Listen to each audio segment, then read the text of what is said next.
Hey guys, and welcome to a brand new video here on FPL Now. Today we're going to be going over my final thoughts and overall preview for Game Week 28. So if you're excited for the video, make sure to drop a like down below. Let's try and hit 50 likes. Leave a comment. What are you doing with your team for Game Week 28? Are you wildcarding, bench boosting, free hitting? Let me know. Subscribe if you're brand new. With all of that out of the way, let's get into the video, and I really hope that you enjoy.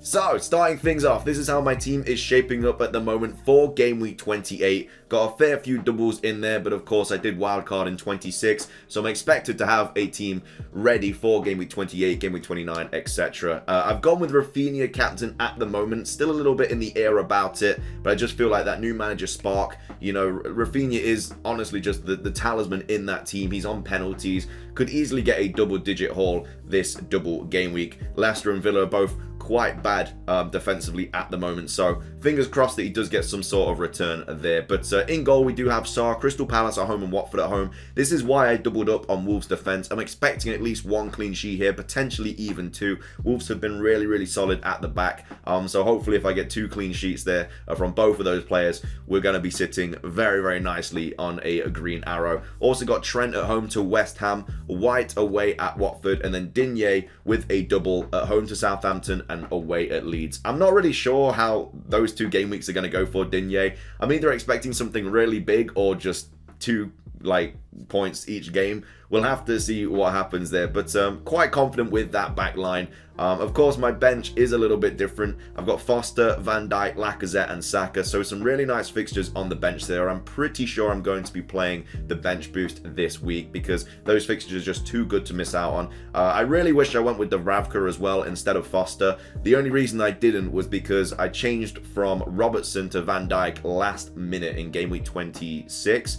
Because obviously there was news that Robertson wasn't going to start, and he didn't start, neither did Trent, and then Robertson decided to get a pretty nice haul in the other fixture in that double. But yeah, because of the news of Robertson not playing, I went with Van Dijk instead. I'm not super annoyed that I did, because Van Dijk did get a goal and stuff, and he got a nice 14 points or something over the two fixtures, so was quite nice to have him there. But at the same time, now I'm stuck with Van Dijk over Robertson, which makes it a little bit easier to transfer him to a Chelsea player if I'm going to do that. But either way, bench boost seems to be the play this week. And then in midfield, I've got Rafinha captain, Salah at home to West Ham, Son at home to Everton, and then Ramsey at home to Southampton, Leeds away. Now, Ramsey's numbers haven't been too good over the last few game weeks. I feel like when he got those two goals, everyone kind of jumped on him. But at the end of the day, he's really cheap.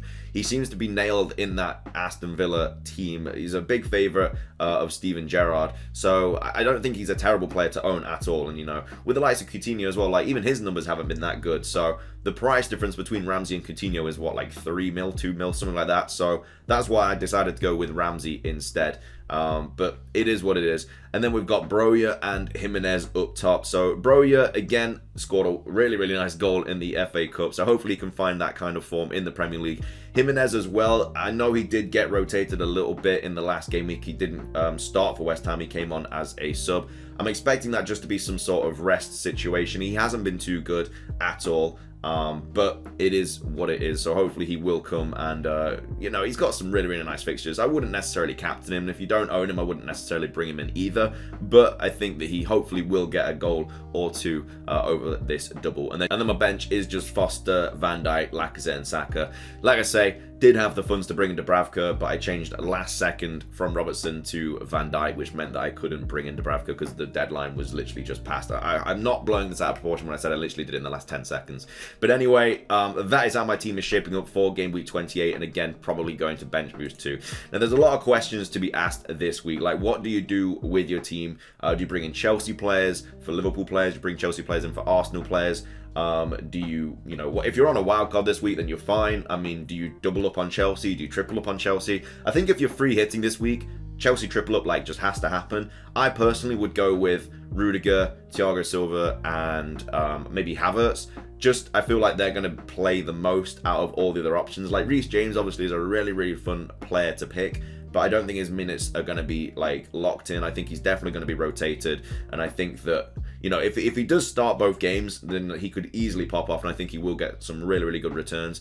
But if you're bringing him in and he doesn't start, and he only comes on for like 20 minutes in both games, you know, he could end up just getting you 2 points over the double game week. So Rudiger and Thiago Silva are a lot less exciting, but I think they're much safer picks. And then if you're going with a midfielder, I would bring in Havertz. He didn't play in the FA Cup game, so he's been rested for the double. And Chelsea do need to get some points on the board as well. You know, their title race is over, but then they're by no means guaranteed one of those Champions League spots. So yeah, Tuchel will want to obviously get some points on the board. But yeah, with my team, my transfer potentially could be Van Dijk to Rudiger. I think if you own Robertson, it's a lot more difficult. Because Robertson is just such a good attacking player. I think his stats have been better than Trent over the last few game weeks. But with Van Dijk, you know, he's not very attacking. It's just centre-back for centre-back.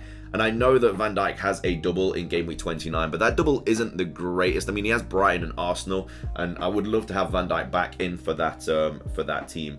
But I mean, Rudiger, he's just got the best double game week going, man. Like, if I bring him in, like, I can easily afford him, obviously, because Van Dijk is more expensive than Rudiger. So if I bring in Rudiger this week, you know, he's got Burnley and Norwich, both away games, which is a little bit unfortunate, but I still expect, like, at least one clean sheet there as well. I mean, if Van Dijk doesn't get a clean sheet and he only ends up getting me, like, 1 or 2 points, and then I decide to bring him, and I don't bring in Rudiger, and he pops off, because a lot of people on Wildcard free hit this week are going to be having Rudiger, so I'm going to be losing a lot of points if Chelsea do keep a clean sheet, so that's also in the back of my head as well. But not only that, Rudiger, of course, does blank in game week 30, but so does Van Dijk.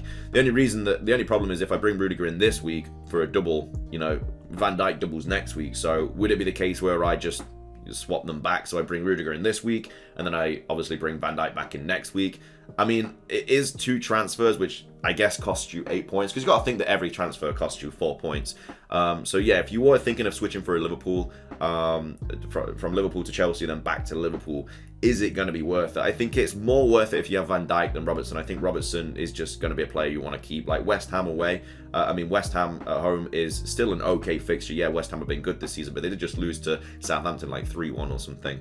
So I think Liverpool can definitely have that game there. Whether they keep a clean sheet or not, I'm not too sure. But yeah, the only problem is, like, you're going to want to bring the Liverpool player back in. I mean, another route you could take is obviously go like Van Dijk to Rudiger to like a Spurs defender, but I'm not really sold on that at all, because Spurs do double in 29, and then of course they do play in 30, so you could do that, but I don't think it's really worth it. Like, which Spurs defenders are really like locked that you want to bring in? Like maybe Dyer. Like Reguilon is just not getting any minutes at the moment. Yeah, Royale's there and stuff like that, but I think it would be much more beneficial if you went from Chelsea to Liverpool. But is it worth those 2 free transfers? The way my team shapes up at the moment, though, like let's say I do bring in Rudiger this week.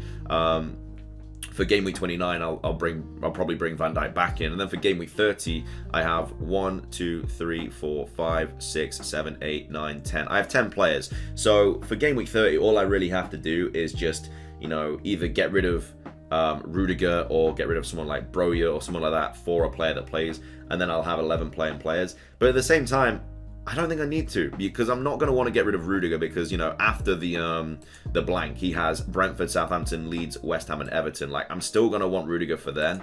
And I don't really want to get rid of Broja either. Like, Broja is such a cheap player. And even after the blank, yeah, he does have Leeds. He then has Chelsea and Arsenal, but then Brighton, Crystal Palace, Brentford. Like, he's not going to be a player that I start every single week, but I feel like I don't need to get rid of him. I'd much rather keep that free transfer, just play 10 players. Because imagine if I bring a player in and they get like 1 point, like it's not really going to make much of a difference. It's not going to be worth that free transfer. So I'll probably just end up fielding 10 players for game week 30, and because there's not really any standout games that week, apart from like Son and Kane maybe taking on West Ham, which are probably the best players, maybe the captaincy options as well. And yes, I would like Kane as well. It might even end up taking a hit and bringing in Kane for someone else, but I need to get rid of Lacazette, I need to get rid of Jimenez, so they're going to be like the players that I need to target around game week 31 and stuff, because like the fixtures do drop a little bit for Wolves. You know, Villa and Newcastle, which are obviously good fixtures, but then City, then I suppose they have Burnley, Brighton, Chelsea. I don't want Jimenez in my team anyway. The only reason he's in my team is because he's got a nice double, he's got nice fixtures coming up, and he plays in game week 30,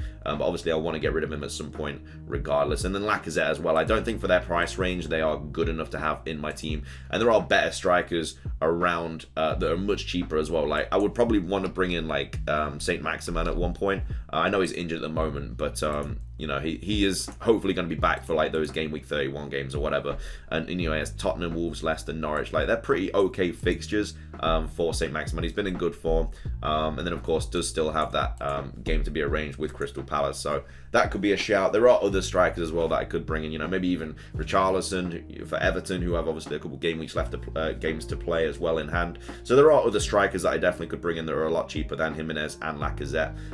So yeah, I'm not 100% convinced that I'm going to be bringing in Rudiger in this week, but I feel like if I don't, it's definitely going to hurt me if Chelsea do keep clean sheets. You never know, maybe Van Dijk gets a clean sheet and Rudiger concedes 2 and ends up getting like no points at all. So there is a lot to think about, but it is a tough game week in regards to like what you do if you're not on wildcard and free hit and stuff. But I'm going to bench boost regardless, and like I say, if I bench boost, my bench will literally be Rudiger, Lacazette, Saka and Foster. So I'm obviously going to bench boost then.